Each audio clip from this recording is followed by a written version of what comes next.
In this video, I'm going to teach you how to cut overwhelm and stress fast with a 2-minute nervous system mini reset. So if you have been feeling super stressed, overwhelmed, if you've been feeling burnt out, you're definitely going to keep watching. I'm going to give you some really simple steps that you can start implementing today to feel more at ease, more cool, calm, and collected, and have more peace of mind in your daily life. So, if you are new here, hello, my name is Jen Costanza. I'm a holistic health coach, and I specialize in supporting high achieving professional women leaders with burnout recovery and prevention. And I specifically help women who are really career driven and do not want to have to give up everything that they've achieved so far in their career, in their life. They want to keep going. They want to reach that next level of success, and they don't want stress and burnout and exhaustion to get in their way. They want to get over that hump and learn a new way of approaching their work and their life. And what I'm going to be teaching you today is part of that new approach. It's part of learning how we can be responding to stress and doing so from, a place of calm instead of constantly reacting, instinctively in the moment to everything that's getting thrown at us, right? So the first thing I want to contextualize all this with is, what do we even mean by stress? So I like to differentiate stress from our stress triggers, or sometimes I like to call them your stressors. So our stress triggers or our stressors are all the things that that you might be kind of thinking about in your mind, things that are, quote, stressing you out. So maybe it's your boss, a particular colleague at work, politics, the environment, rain, traffic. Obviously I could go on and on and on about this because there are so many things that could stress us out. It could even be, checking your email at work, having to deal with email. That could be a big source of stress for you. So we've got those sources of stress, our stress triggers, and then we've got the actual stress. And by that, I'm talking about how are we actually responding to these things? Because, and I want to kind of plant the seed that there might be a lot of stress triggers, things in our environment, things in our life that we really don't have a lot of control over. There are some things we have control over, we can start setting boundaries, stuff like that, but there's a lot that is out of our control. What we can control is how we're going to react to these things in our environment. And different people, if you just kind of think to the people that well in your life, maybe your coworkers even, I'm sure that you've noticed that some people seem to be super stressed out all the time, and then other people seem like nothing phases them. I want to posit to you that it's not necessarily the context of those people's lives that's so different, but how they are, how the skill that they have or the habits that they have around reacting to stress, okay? So, and in saying that, I want you to know that you can learn to deal with stressors differently. You can learn to become that person who's not so fazed about everything happening and, can stay calm in high pressure situations and not be falling apart on the inside. You can absolutely 100% become that person. You are not hardwired to be stressed out all the time.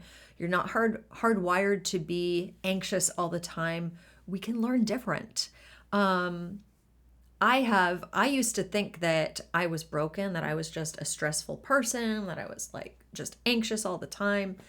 I learned different, and I'm going to share that with you. So, so basically we need to learn how to work with our nervous system. Our nervous system, let me just give you a quick kind of overview of what I'm talking about here. So there's a part of our brain called the amygdala that is constantly searching your environment to be able to know whether you are safe or whether you are in danger. obviously this would be really important, or this was really important, thousands and thousands of years ago, when humans were first evolving, and our nervous system was what was going to help us kind of like survive in I don't know, like a savage world, of wild animals and all of that. Obviously, modern society is very different, but we still have that system built into our brain and our body to help us survive. So our amygdala, this part of our brain, is always searching for signs that we are safe and looking out for signs of danger. Okay. Now, logically, we know, like, if we were to think logically and rationally about things, that a logical sign of danger would be like if we were about to get into a car accident when we're driving down the road, or if we were hiking in the woods and we came face to face with a big black bear. Those are really scary situations where we want to be able to react to preserve our lives, right? And if your amygdala, if you are in those, a situation like that, you're instinctively, this is like happens without you having to think about it. There's a part of your brain, the amygdala, that is going to say, we're in danger. And it's going to turn on, it's going to send a signal to your nervous system to go into fight or flight. I'm sure that you have heard this term before a million times, fight or flight. Sometimes it's also called fight, flight, freeze, because those are the ways that we might respond to that threat to our lives. We might fight the bear, we might run away from the bear, we might fall on the ground and play dead, we might freeze, right? Okay, so where was I? So this is essentially our stress response. The problem is that in modern life, as you have probably noticed, we aren't coming into contact with the bear every day. We're not, luckily, by the way, we're not coming into contact with a bear every day. Instead, we're coming into contact with an email or a really difficult project or a meeting with our boss or with coworkers who we don't get along with or whatever. There's all kinds of things that we might be dealing with that are definitely not life-threatening, but are still leading our brain to say, uh-oh, danger, and turn on our stress response. And it's like we're living in a constant state of fight or flight. By the way, just sidebar, that is how we end up becoming chronically stressed and heading towards burnout, because we're just always, our fight or flight response is getting turned on too much by things that, by a lot of different things. So we need to try to teach our brain, or like retrain our brain to not react to these types of things in our everyday life, like getting an email, to not react to it as if there's a bear chasing after us. We need to find a way to retrain our brain to be able to, we need to train ourselves to be able to pause when we get the email, and instead of going into fight or flight, to just do what needs to be done to get the work done, right? We need to just be able to be in a more neutral, calm place in our brain and in our body as we move throughout our life on a daily basis. We don't want to be in fight or flight anymore. We want to be in our nervous system's other state, which is called, it's called the parasympathetic state, or rest and digest. You might have heard that before. But basically, when we're in the rest and digest state, that is a state of our nervous system that helps us to think really clearly, helps us to focus at work, helps us to be social and communicate with other human beings. It helps us to be really creative. It helps us to solve complex problems, which are all of those things. I think we can agree those are the things that you need to be doing usually on a daily basis when you're at work, and those are the things that you need to be able to do consistently if you want to get to that next level in your career, right? We need to be able to do that. So, how do we train our nervous system train our brain to not be freaking out when we're getting an email, etc. How do we train it? So I'm going to teach you a 3-step process. Okay. And literally, I'm not joking when I'm telling you that this is something that you can do in 2 minutes. So let's get started with that. So step 1 is what I'm going to call somatic sensing, or sometimes I might call it somatic awareness. So somatic comes from that word soma, meaning body. We're talking about becoming more aware of what's going on in our body. So, and specifically, I want you to become more aware of what's going on in your body when you encounter a stress trigger. When your stress response is turned on, when you are going into fight or flight, I want you to notice when that happens. And I want you to notice what is actually happening in my body. What can I notice from like head to toe? What am I noticing? So some of the things that you might notice about how what happens in your body when you are responding to stress is you might feel like a bit of a tummy ache, right? You might feel like a little bit of nausea that can't be explained away by what you ate. You might start to feel hot. You might feel your throat close up a little bit. You might feel a sudden onset of a headache. You might feel, some people have like their skin goes blotchy. You might, I had another couple examples that I wanted to give you. Oh, you might feel your heart rate speed up, right? You might feel that your breathing becomes faster and more shallow. There could be other things that I could come up with, but those are some really common ways that our bodies will tell, the signals that we can see in our body that something in our environment is stressful. Okay. And so I just want you to get into the habit of noticing what the signs that your body is telling you that you're stressed. And I'd also encourage you to just notice when that happens, what is actually going on around me? Like, what can I objectively observe? Like, who am I interacting with? What am I doing? What time of day is it? Where am I? What is the context of what is happening that is leading my nervous system to shift into fight or flight? So this is step 1. This is awareness. And I'm going to tell you 2 things. One is that I want you to practice this continually, like whenever you think of it. I want you to get into a habit of just noticing.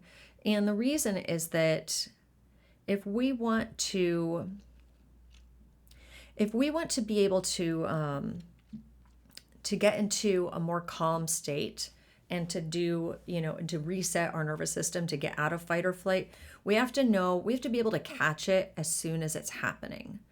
The earlier that we can catch ourselves starting to get stressed out, by noticing what's happening in our body, the more easily that we can press pause and respond so that we don't spiral downward, right? And we don't want that.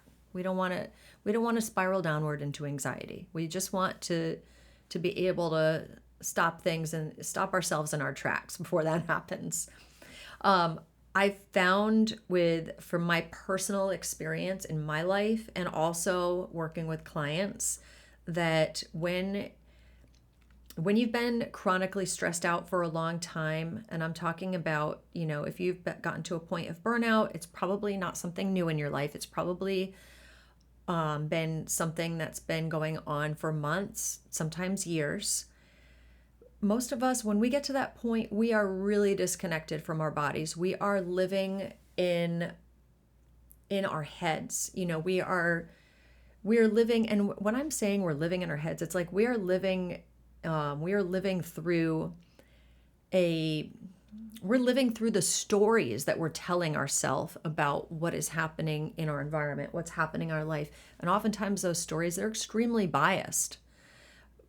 we are biased in how we interpret our reality. And oftentimes we're biased in a really negative way, and it just makes us even more stressed out. So this practice is also about getting you out of your head and just to notice what's going on in your body again. Okay, so that's step one. Now, step two, when you notice that you have shifted into fight or flight, your body is telling you, hey, something in our environment is stressing us out. Maybe you've even been able to identify what that is, like why you're feeling stressed. We're going to do this quick breathing practice to downshift out of fight or flight and back into rest and digest so that we can think calmly, right?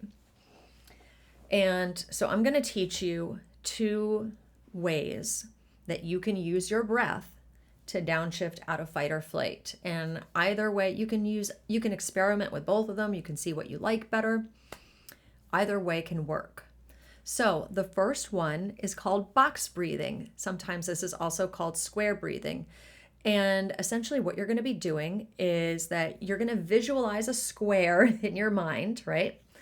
And you're going to breathe along each side of that square. So it's going to go like this. We're going to inhale for a count of 4, and we're going to visualize I like to visualize kind of like a blinking light going across the top of my square.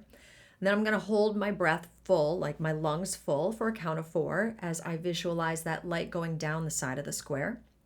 Then I'm going to exhale gradually for a count of 4, and I'm going to visualize that light going along the bottom of the square.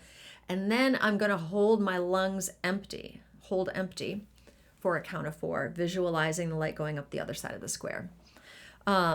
So it's going to go something like this. And I should say that when I do this, I try to consciously, if I can, I try to breathe really deeply, like into my belly, where when I'm inhaling, my belly is like going out, and when I'm exhaling, it's going in. So anyway, so it's going to go like this. I'm going to inhale for 4,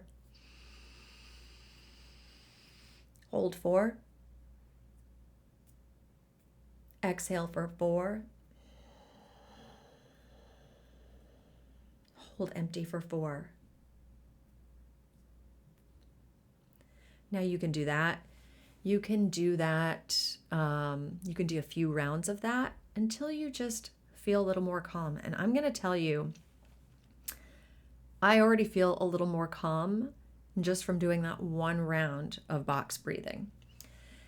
And if you still don't believe me, if you still need a little more convincing to try this out, I want you to know that this is a technique that is taught to the Navy SEALs and to first responders, like people that, like police, fire, emergency room doctors, nurses, EMTs. The reason why they learn this technique is because they are working in really high pressure, high stakes situations, and they need to remain as calm as possible, as calm and clear-headed as possible. And that is why they use that breathing practice. And so this is a really powerful practice. It's really simple, and I encourage you to try it out. A second possible idea, a second breathing practice you can try out is called the physiological sigh. Now, it's called the physiological sigh because now you've probably heard of like a sigh, right? It's when you're like, We're going to do that, but we're going to do it like times 10. We're going to inhale super deeply, inhaling as much as possible, and then we're going to let it out, and we're going to let it out audibly. And when we're letting it out audibly, like making sound, we're actually going to do what we can to just try to physically relax our body. So it's going to be something like this.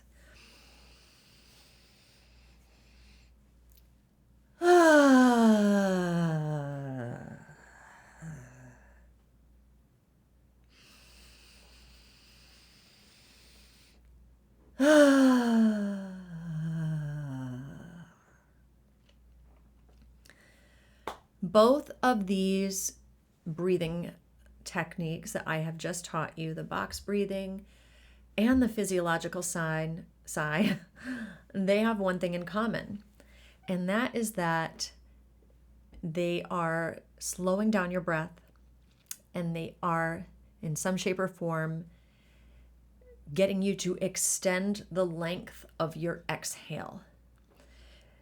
Here's the thing, and this is why I'm obsessed with breath work, by the way, and I'm obsessed with our breath because it's the one thing, or it's one really big thing, and I think the most powerful thing and the most powerful tool that we have at our disposal to send a signal to our nervous system that we are okay, that we are safe.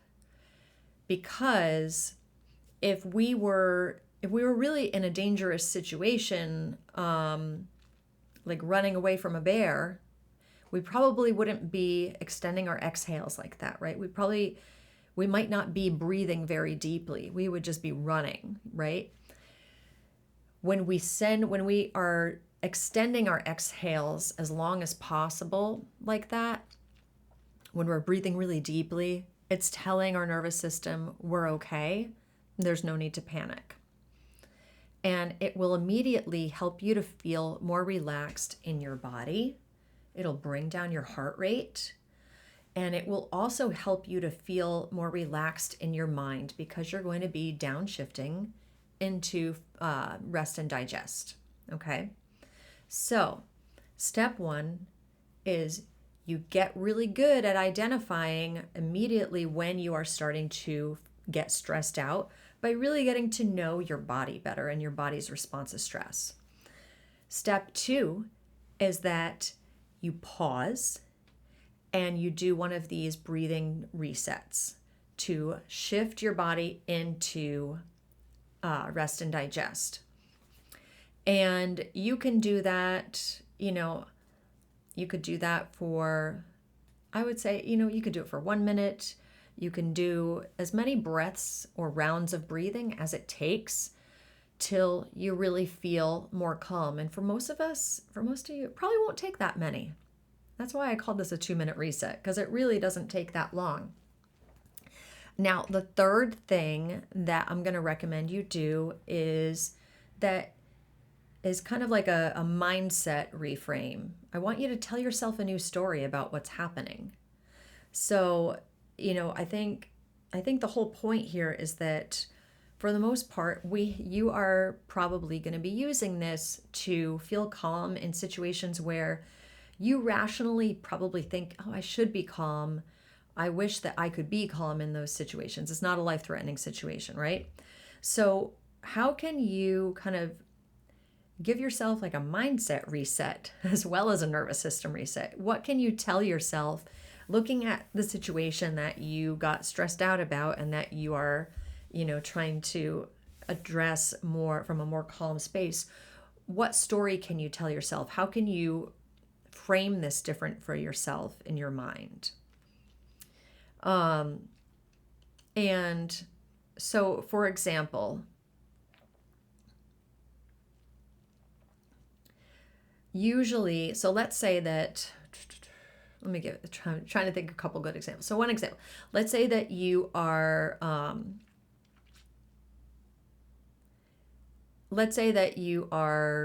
running late for work. You're driving to work and you realize you're going to be there 5 minutes late.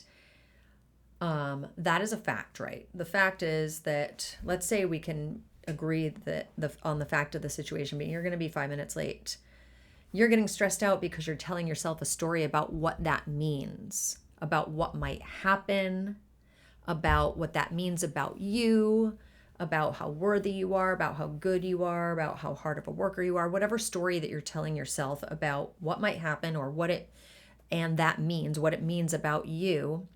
That is the thing that's actually getting you stressed out in that moment. So how can you tell yourself a different story? Can you tell yourself, it's okay, I'm going to be 5 minutes late.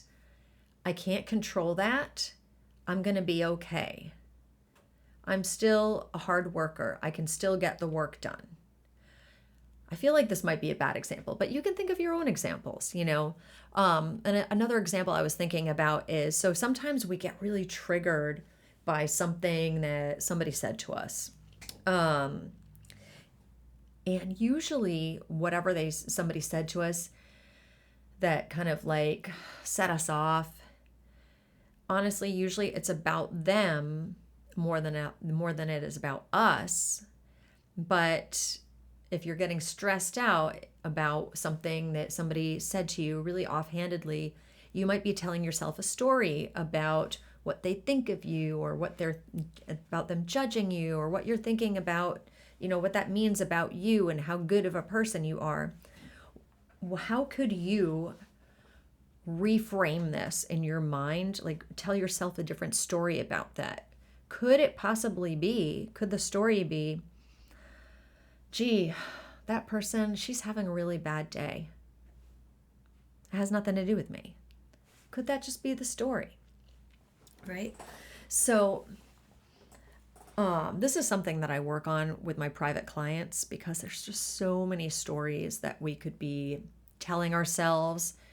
And it could be helpful to kind of bounce ideas off somebody to figure out, what are the stories that I'm telling myself, and how can I kind of reframe those stories, or tell myself a different, more empowering story, right? Key being, I feel like that's really the key. Like, how can we tell ourselves a more empowering story that does not make us feel stressed out or bad about ourselves? Okay.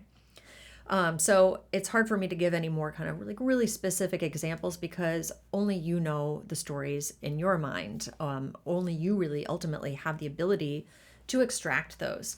But here's what I will say, is that a lot of the stories in our mind that are sending us repeatedly into fight or flight over these small things in our lives, like emails or traffic or whatever, or I drop coffee on my shirt, just like random small things. Most of these stories are rooted in kind of mindsets and behavior patterns that we've adopted that have maybe been really good for us in some ways, but are obviously leading us to a life of stress now. And by that, I mean these mindsets, I'm talking about like perfectionism, this mindset that I need to be perfect, that everyone's judging me, overachieving, this idea that I can't just be, that I have to be 10 times better than, I don't know. I kind of consider myself an overachiever, and that's something that I've tried to train myself out of over the years. I see this in a lot of the women that I've worked with, overachieving, but just kind of like feeling like always going above and beyond, even if it means putting your health or your mental well-being, or your personal life on the back burner, like no matter what it takes. People pleasing, this tendency to not have very good boundaries, to be constantly saying yes to everything, to kind of hiding our true opinions or our voices because we don't want to rock the boat, or just overall, basically they're all kind of going back to the same thing of like really being concerned about having control over our lives, worrying about whatever others are thinking of us, feeling like we need to prove our worth or prove ourselves, and looking for external validation. All of these things can lead us to be always doing, more, hustling, pushing ourselves until we break. Because pushing and hustling and continually worrying about little things, it's so stressful. It really adds a lot of stress to our life. Anyways, what I am teaching you in this video is one of the first building blocks to unraveling all of that, right? Getting to know how your body responds to stress, and then just doing this one little thing, resetting your nervous system, getting yourself out of fight or flight, honing in on that skill of how do I get out of fight or flight when I'm in, how do I get out of fight or flight when I'm in fight or flight? How do I get into a more relaxed state where I can think straight?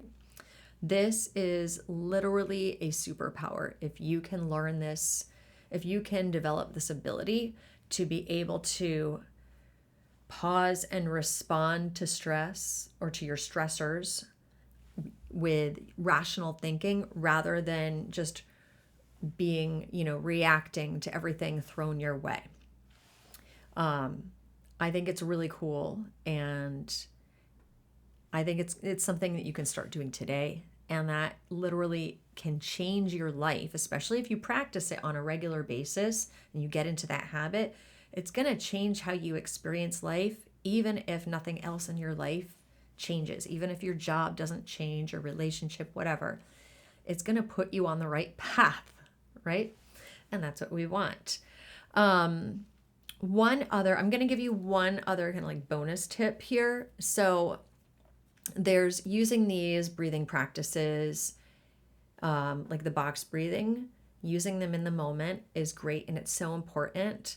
One other thing that we can do to further kind of train our nervous system to be, stay in the rest and digest state, the restful state more often, is by inserting a daily practice, a daily breathwork practice into our lives. And what I would suggest is looking at your morning, like your time before work, and seeing where in the morning could I start a habit of sitting down and just doing like 2 to 3 minutes of box breathing. So like maybe it's like after you get up, you sit down and you do it. Or maybe it's like I have a client who is doing this, as she sits down to get ready to start her work day before she opens her laptop. She does a couple minutes of box breathing and, tells herself something positive about how her day is going to go or how she wants her day to go.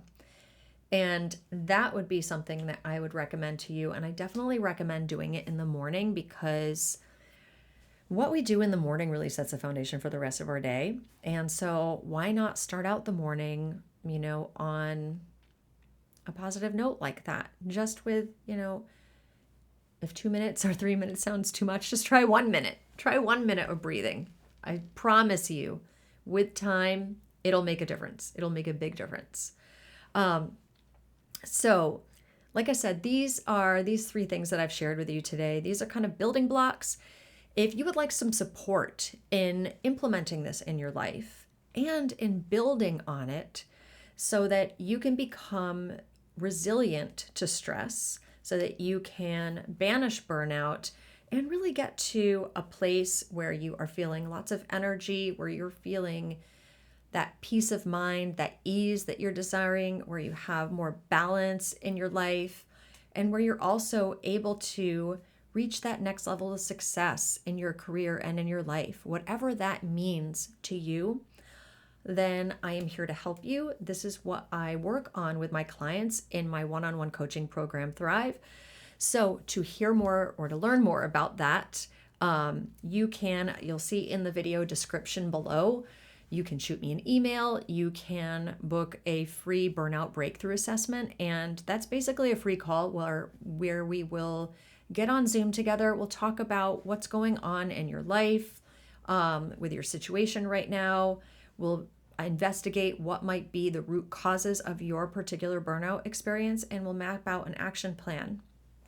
And if it's a good fit, then I can explain to you even more about, well, what would it be like to have my support in implementing that action plan through private coaching.